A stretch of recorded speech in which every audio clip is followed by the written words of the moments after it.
أعوذ بالله من الشيطان الرجيم. بسم الله الرحمن الرحيم. يسبح لله ما في السماوات وما في الأرض الملك القدوس العزيز الحكيم. هو الذي بعث في الأميين رسولا منهم يتلو عليهم آياته ويزكيهم ويعلمهم الكتاب والحكمة وإن كانوا من قبل لفي ضلال مبين. وآخرين منهم لما يلحقوا بهم وهو العزيز الحكيم.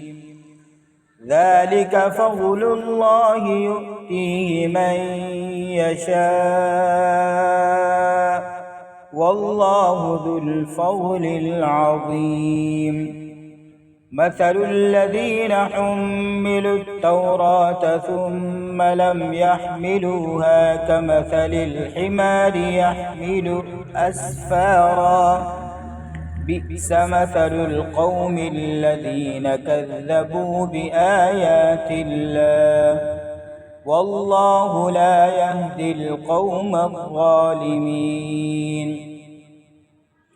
قل يا أيها الذين هادوا إن زعمتم أنكم أولياء لله من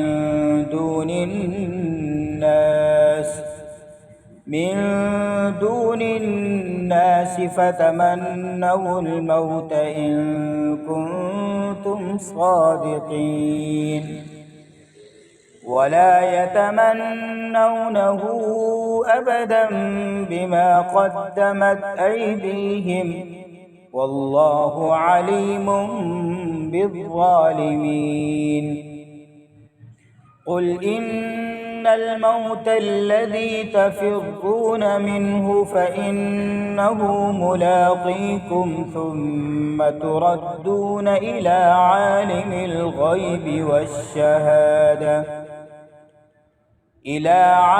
الغيب والشهادة فينبئكم بما كنتم تعملون. يا أيها الذين آمنوا إذا نودي للصلاة من يوم الجمعة فاسعوا إلى ذكر الله وذروا البيع ذلكم خير لكم إن كنتم تعلمون. فإذا قضيت الصلاة فانتشروا في الأرض وابتغوا من فضل الله واذكروا الله كثيرا لعلكم تفلحون. وإذا رأوا تجارة أو لهوا انفضوا إليها وتركوك قائما قل ما عند الله خير من اللهو ومن التجارة والله خير الرازقين. صدق الله العظيم.